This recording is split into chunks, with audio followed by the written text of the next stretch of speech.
सभी साथियों को नमस्कार। सभी लोग कुशल मंगल होंगे। एक राष्ट्रीय पर्व की सौगात के रूप में आज 2 अक्टूबर गांधी जयंती के रूप में मनाया जाता है, जो हमारा राष्ट्रीय पर्व है। ऐसे महात्मा जो हमारे देश के राष्ट्रीय आंदोलन के नेतृत्व करता थे, उनकी जयंती पर उन पर प्रकाश डालना मुझे खुशी होगी। और आज जो राष्ट्रीय पर्व है उस पर एक सच्ची श्रद्धांजलि या एक पुष्पांजलि अर्पित होगी। साथियों, महात्मा गांधी के जीवन चरित्र की मुख्य घटनाएं आपके समक्ष रखने जा रहा हूं। उम्मीद है आपको अच्छी लगेगी। ध्यान से सुनना, इससे आपकी प्रतियोगी परीक्षा में भी कुछ जो सार्थक सामग्री आपको मिल सकेगी। साथियों, राष्ट्रपिता महात्मा गांधी के जीवन चरित्र पर देखें, जिन्हें हमारा अगवा नेता, राष्ट्रीय आंदोलन का प्रतीक चेहरा, जीवंत चेहरा, जिनकी हर एक क्रियाकलाप उनके विचारों से, मन से या उनके कृतित्व से बहुत कुछ सीखने को मिलता है। सुभाष चंद्र बोस ने उन्हें आधुनिक भारत का नेपोलियन भी कहा है। लेकिन ऐसे व्यक्तित्व का जीवन चरित्र कहाँ से शुरू होता है? 2 अक्टूबर 1869 ईस्वी में गुजरात के पोरबंदर नामक स्थान पर जन्म लेते हैं। उनमें जो वैश्य परिवार था, सामान्य रूप से जो है उनका व्यापार या किसी प्रशासनिक सेवाओं में रत रहना इनका रुचि थी, लेकिन इनकी प्रतिभा कुछ और थी। बाल्यकाल की जो औपचारिक शिक्षा के पश्चात बैरिस्टर की शिक्षा प्राप्त करने के लिए ब्रिटेन, इंग्लैंड गए। वहां से जब ये शिक्षा पूर्ण करके भारत लौटे तो बम्बई की अदालत में उन्होंने अपना प्रशिक्षण प्राप्त किया। और उसी दौरान जो है किसी केस, नटाल ऑर्गेनाइजेशन कंपनी का केस के सॉल्यूशन के लिए ये अफ्रीका प्रवास पे गए थे। 1893 में जब ये अफ्रीका गए तो वहां पर रंगभेद नीति को देखा। अंग्रेजों के द्वारा इस प्रकार की जो काले लोग थे उनके प्रति जो है रंगभेद की नीति अपना रहे थे, उसे दूर करने की ओर लग गए। वहां पर जो है अपने भारतीयों को या एनआरआई लोगों को सम्मिलित करने के लिए उन्होंने यंग इंडिया जो है पत्रिका भी निकाली। वहां के भारतीयों को जोड़ा भी और उनको संगठित करके उनके अधिकारों को जीत दिलाई। किसके द्वारा? दोनों सत्याग्रह के द्वारा। सत्याग्रह इनका मूल मंत्र था और सत्याग्रह को अपनाते हुए उन्होंने जीवन भर तक भारत को भी सफलता प्राप्त कराई। तो सत्याग्रह के माध्यम की प्रथम जीत दक्षिण अफ्रीका में हुई और उसके दौरान इनके राजनीतिक गुरु गोपाल कृष्ण गोखले थे। उनके साथ सहयोग मिलने से अब इन्हें भारत की ओर प्रवास किया। 9 जनवरी 1915 में ये भारत लौटे। उस दौरान दोस्तों जो 9 जनवरी का दिवस है उसे प्रवासी भारतीय दिवस के रूप में मना रहे हैं। जब ये लौटे तो इन्होंने अपना मुख्यालय का मतलब ऐसा नहीं कहा है भाई, इन्होंने एक आश्रम के रूप में, सत्याग्रह आश्रम के रूप में अपना निवास जो है वो साबरमती नदी के किनारे बना, जिसे आज हम साबरमती आश्रम के नाम से संबोधित करते हैं। उस दौरान रहते हुए उन्होंने भारत का पूरा भ्रमण किया, अपनी आंखों से पूरे भारत का हाल देखा और उस समय अंग्रेजों के द्वारा किसानों के प्रति जो किए जा रहे थे अत्याचार, उसका नेतृत्व करने का मन बनाया। सबसे पहले 1916 में चंपारण किसान आंदोलन जो 3 कठिया कर के विरुद्ध चल रहा था, उस दौरान पहला आंदोलन अपने हाथ में लिया, सत्याग्रह के माध्यम से उस कर से मुक्ति दिलाई।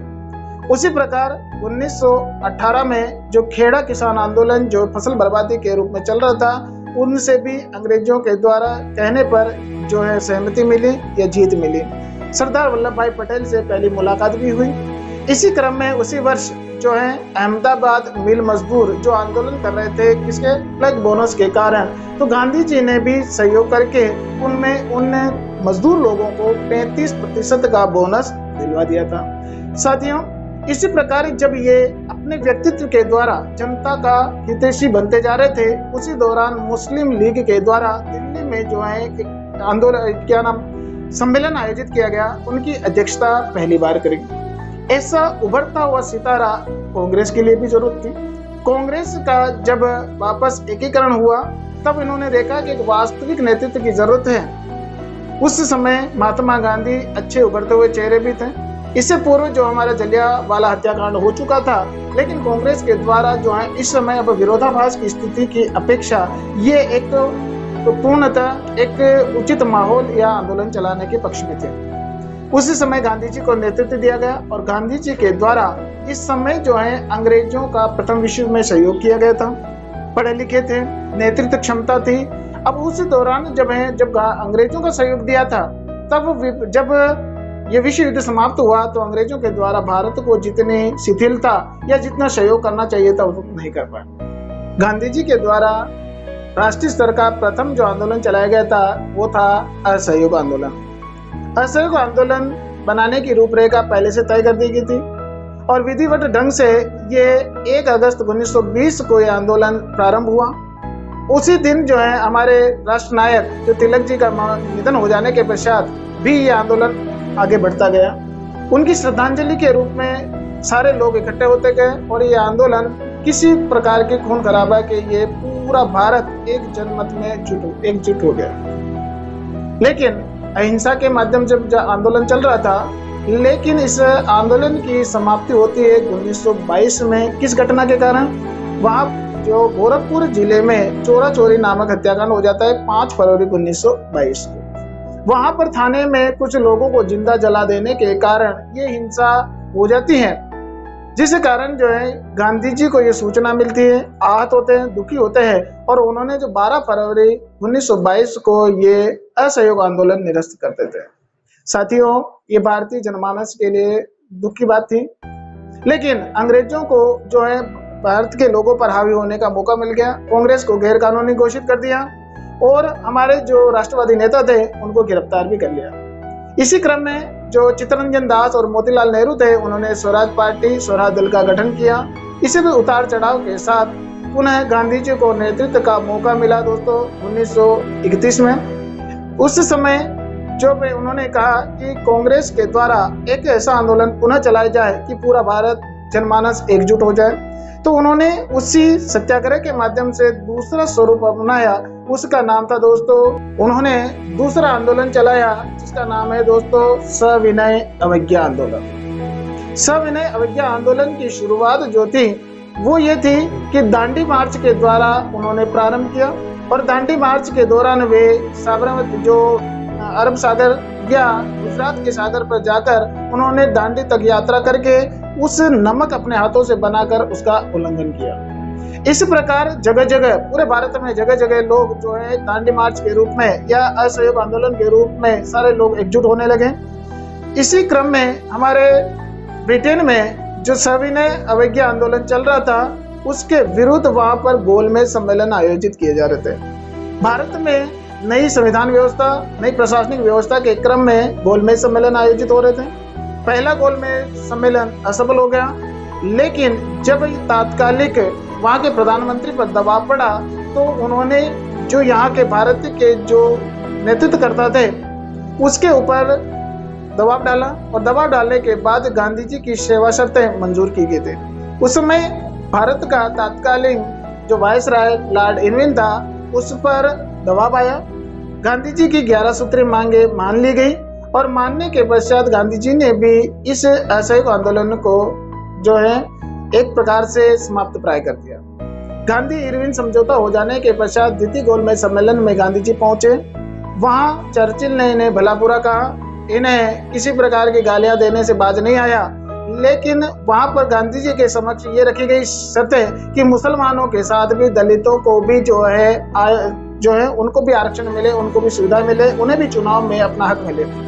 इस प्रकार अखंडता की स्थिति को देखकर गांधी जी ने वो समझौता मंजूर नहीं किया और खाली हाथ पुनः भारत लौट आए। और भारत लौट आने के पश्चात उन्होंने कहा कि मैंने भारत की अखंडता को जैसे समझौता नहीं किया, लेकिन मैं भारतीय में सत्याग्रह के माध्यम से पुनः आजादी ला दूंगा।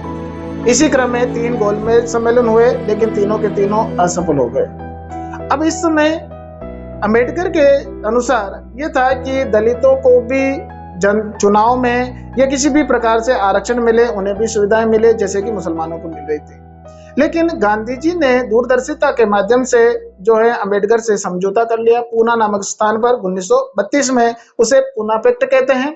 और दलितों के उत्थान के लिए उनका जनमानस भी जो है एकजुट हो गया और उस तरफ बढ़ते गए। गांधी जी ने जो दलित लोगों का जो एकीकरण करके उनको नाम जो है हरिजन की संज्ञा दी और हरिजन उत्थान के लिए उन्होंने पत्रिका भी निकाली जिसे हरिजन कहते हैं। साथियों, इसी प्रकार गांधी जी के द्वारा गांवों के विकास के लिए ग्राम सेवा संघ, गो सेवा संघ और हरिजन सेवा संघ जो है संगठन बनाए। इसी क्रम में राष्ट्रीय आंदोलन का दौर चलता रहा, लेकिन गांधी जी के नेतृत्व में अंतिम और महत्वपूर्ण आंदोलन जो था वो था दोस्तों भारत छोड़ो आंदोलन। 1942 में जो है द्वितीय विश्व युद्ध चल रहा था और उस दौरान अंग्रेजों की कमजोरी नजर आई और अंग्रेजों के द्वारा जो भारत में अभियान भेजा गया था उसकी असफलता ये सिद्ध करती है कि अंग्रेजों को भारत की बहुत जरूरत है। 1942 में कांग्रेस के द्वारा ये तय किया गया कि हम बहुत अच्छा और दमदार आंदोलन चलाते हैं और इसके द्वारा हमें जीत हासिल करनी ही करनी है। बम्बई के ग्वालियर टैंक मैदान में 8-9 अगस्त 1942 को ये आंदोलन चलाया गया। भारत छोड़ो आंदोलन जो कि हमारे राष्ट्रीय आंदोलन के लिए मुख्य सूत्रधार बनता है। 9 अगस्त को गांधी जी ने मंच का संचालन किया और गांधी जी ने एक नारा दिया, करो या मरो। करो या मरो के नारे के साथ ही नेहरू जी के द्वारा भी घोषणा की गई थी क्या आराम हराम है और एकजुट होकर भारतवासी जो है इस काम के लिए लग गए। लेकिन अंग्रेजों के द्वारा क्या किया जाता है कि अंग्रेजों के द्वारा ऑपरेशन जीरो आवर चलाकर सभी इस कांग्रेस के लोगों को खदेड़ दिया जाता है। उनको अलग अलग स्थान पर गिरफ्तार करके रखा जाता है। गांधी जी को भी जो है आगा खां पैलेस में पूना में बंद कर दिया जाता है, नजरबंद कर दिया जाता है और उसी महल में उनके परिवारजन, उनके जो निजी सचिव थे, उनकी मृत्यु हो जाती है, लेकिन अपने सिद्धांतों से वो टिकते नहीं। इतनी विकट परिस्थिति में भी अपने सिद्धांतों को सर्वोपरि रखा, देश सर्वोपरि रखा और उसी सिद्धांत के आधार पर जो है राष्ट्रीय आंदोलन का अंतिम चरण पहुंचा 15 अगस्त 1947 को और उनकी इच्छा के अनुसार इस प्रकार जो है भारत को स्वतंत्रता मिली। लेकिन भारत को एक नवीन युग में प्रवेश कराना चाहते थे, इस कारण उन्होंने शिक्षा के लिए भी बुनियादी शिक्षा का पैटर्न चालू किया।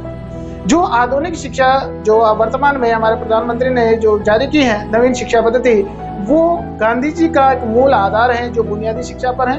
हर हाथ को काम मिले, इस शिक्षा का सूत्र जो वो पहले से ताना बाना बुन के रखे। स्वतंत्रता के दौरान जो परिस्थितियां चल रही थी, भारत का राष्ट्र का बंटवारा था, प्रशासनिक रूप से जो मजबूती आ रही थी, उसी क्रम में जो 30 जनवरी 1948 को नाथूराम गोडसे के द्वारा दिल्ली में मंदिर की प्रार्थना सभा में उनकी गोली चलाकर हत्या कर दी जाती है। ऐसे महापुरुष को खोने का काफी दुख है। पूरी भारत की जनता के लिए एक जो क्षति पहुंची है उसे कभी पूरा नहीं कहा जा सकता। लेकिन इस स्थिति में भी अपने मन मस्तिष्क को संभाला और उनके मुंह से अंतिम जो शब्द निकले थे वो भी हे राम थे। उनकी समाधि जो है दिल्ली में राजघाट के नाम से प्रसिद्ध है। दोस्तों, आज के दिन ऐसे महापुरुष को याद करके जो है हमारा सर मस्तिष्क जो है गौरवान्वित होता है और हम याद करते रहेंगे। थैंक यू, धन्यवाद।